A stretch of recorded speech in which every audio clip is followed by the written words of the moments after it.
Rem at day 6 na ng daily vlog ganap natin. Uy, gusto niyo yan? Gusto ko yan. At ayun na nga mga ka-OAT, tinanghali na naman ang gising ang mga OAT na yan. Kaya naman, late na naman nakapagbukas ang mga OAT na yan. Wala namang masyadong ganap sa buong araw ko, ayan, at puro tinda lang ang OAT nyo talaga. Uy, so mag-story time na lang muna ang OAT nyo at para naman hindi kayo maboring. Uy, so nagsimula nga itong negosyo namin ay 7 years ago na kung hindi ako nagkakamali. Yun nga, dati ay lamesa lang talaga yan, wala pa talaga siyang install. Tapos dati ang tinda lang talaga namin ay mga fishball, kikiam, kwek-kwek, chicken ball, half-long, burger, palamig, ayan. So siguro mga isang taon pa lang talaga kami nagtitinda ng siomai rice or ng mga silog namin. Kasi kami talaga ng asawa ko ay mahilig talaga mag-isip kung ano talaga yung pwedeng ibenta, kung ano pa ba yung pwede naming ibenta, ganyan. Tapos mga ka-OAT, sa pagtitinda namin yan, hindi naman laging perfect at laging malakas. Marami na rin kaming napagdaanan dyan sa pagtitinda namin, lalo nga nung nagka-pandemic at talaga namang nahirapan kaming magtinda nun. Lahat naman tayo ay nahirapan noong pandemic at buti na lang ngayon, thank you Lord, at okay na po ang ating panahon. Malaki na nga at marami na rin na itulong ang mga paninda namin sa amin. Kagaya na lang po ng motor namin na lagi namin nagagamit sa pamamalengke at kahit pa paano naman ay nakakabili rin naman kami ng mga gusto namin. Pangarap nga namin talaga ng asawa ko ay magkaroon ng sariling pwesto at maayos na pwesto dahil iba pa rin talaga kapag may sarili kang pwesto at permanente na yung negosyo mo. Naalala ko nga dati mga ka-OAT, nung lamesa pa lang ang gamit namin. Tapos yung mga ganitong panahon na maulan at tagbaha. Yes, opo, dahil looban lang po kami at konting ulan lang po,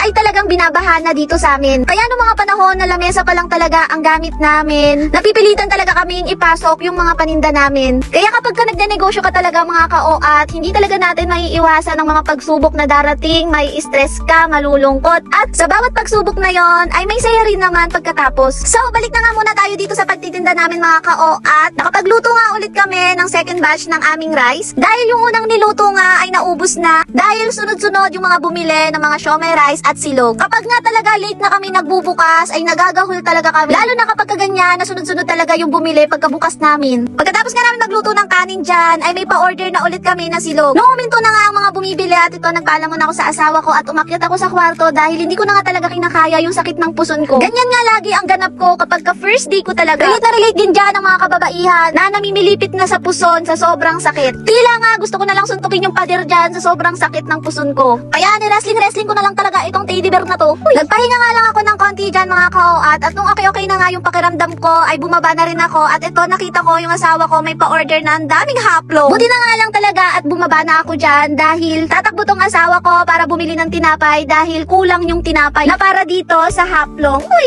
inuna ko nga munang ibigay itong may order ng 3 haplong at 1 fries at pagkatapos nga ay dumating na rin yung asawa ko dyan at pinadeliver niya na itong may order sa kanya. Uy, salamat po. At may isang bata nga na naman dito ang nangungulit na buksan itong chocolate. Alam nang bawal sa kanya ang chocolate, sige pa ng sige. Uy, at pagkatapos nga naming magtinda at eto kumukuha na ako ng damit namin para makaligo na ba dahil uy, ang bantat na ba? At pagkatapos nga maligo ng OAT na to at eto self-care naman muna tayo. Uy, hindi nga muna ako mag-shoot dyan ng para sa affiliate ko at gusto na magpahinga ng OAT na to. At meron nga na namang isa dito ang pinaglalaruan ng camera ko. Hindi ko alam kung anong ginagawa niya, kung pa-elba o pa-opa. Uy, pa-opa naman pala ang gustong gawin. Agoy, hilig na talaga paglaruin yung camera ko simula nung nag-vlog ako. So ayun lang for today's simpleng ganap mga ka-OAT. Kung nag-enjoy kayo, don't forget to like, comment, share at i-follow ako para updated kayo sa mga next vlog. Bye!